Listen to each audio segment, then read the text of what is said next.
While America has been understandably focused on what's going on with the Supreme Court, there's been some shaking up going on in the British government, with multiple members of Theresa May's government resigning over the past few days. Most recently, and perhaps most prominently, the British Foreign Secretary and the face of Brexit, Boris Johnson, resigning and penning a at times fiery letter to Theresa May over his oppositions with her approach to Brexit. Unfortunately, that is about all that I know about Brexit. And so thankfully, we're now joined from London by Nelufar Hedayat, journalist and host of both The Traffickers on Netflix and Food Exposed on Fusion TV, to help break down the situation. Welcome to the show, Nelufar. Thanks for having me. It's good to have you back. So Boris Johnson resigned. Obviously, this is incredibly significant. What effect in the short term do you think this is going to have on Theresa May's government, the chance of an election possibly? So for there to be an election triggered off the basis that both Boris Johnson, who was the foreign secretary, and David Davis, who probably less known to the Americans, is possibly more important, his resignation, because he was the Brexit secretary, right? So he's the guy that was essentially leading the charge, leading the Titanic down the path of Brexit, as it were. So for us to have him depart is more notable. Now, for Theresa May's position, both of these are catastrophic because these are two incredibly pro-Brexit voices that were in her cabinet that were almost shutting up the naysayers, those people who want what we call an incredibly hard Brexit. Now, to make it really simple, either we're going to go in a fashion where we kind of break the rules with the and ties with the European Union in a soft Brexit, or we absolutely dismantle and have our own ways of doing things, both in terms of trade and law and everything else. So Boris Johnson wants a very hard Brexit. He obviously toured with this giant, what I call the big Brexit bullshit bus, in which he wrote all sorts of crazy things and claims that Brexit was gonna give us, all of which have now been proven and debunked, frankly. So Bojo is one of the fixtures of British politics. He is, just Google the guy. I mean, he has done some incredible things, both verbally and in terms of going down tripwires and all sorts of things. But is it a net loss or a net gain for Theresa May? Well, it's a net loss because you have got now a dissident voice within her very own party, the Tory party. But he is a blubbering mess. I mean, he makes faux pas after faux pas. And with the President Trump's visit imminently coming this Thursday to the UK, it's actually better that he's not foreign secretary in the UK. So for my money, this is definitely, it's destabilizing, but it's not going to be the end of Mrs. May's reign. So it is too bad, though, that because he's resigned, we don't get a chance to see what a handshake between Trump and Boris Johnson might look like.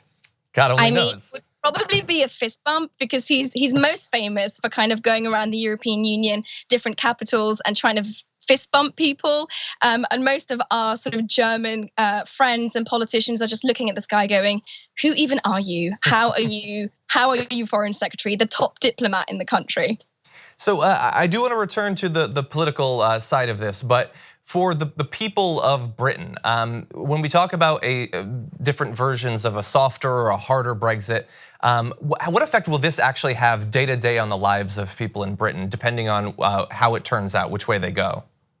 Now, the worst thing people are saying, and commentators and pundits are saying, is that if we have no deal, I mean, for us to leave the European Union is bad enough, but for us to leave with no plan or infrastructure in place is catastrophic, frankly. Imagine trying to leave a union after which you've got no plans for how you're going to deal with that.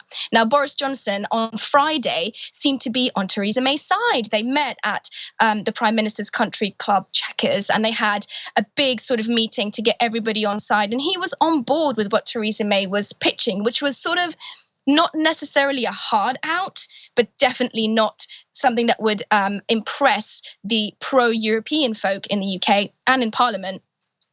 by Monday morning, he completely changed his mind. He was reported to have said that the deal was like polishing a turd, and all sorts of other very colourful language that Boris Johnson is known for.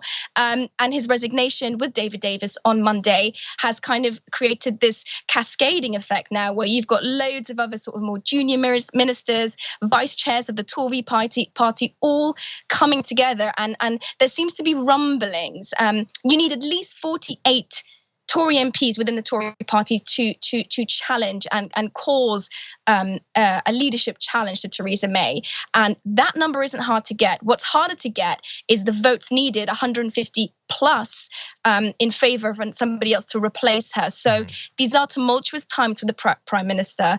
But who are they going to replace her with? Boris is just in no place to kind of take that role. And what about in terms of public opinion? I know that the initial vote for Brexit was pretty close, and I had seen some follow-on voting not that long after saying that public opinion had turned against it. So now, as the negotiations continue, there's this political turmoil. Where do the British people stand in terms of what should happen?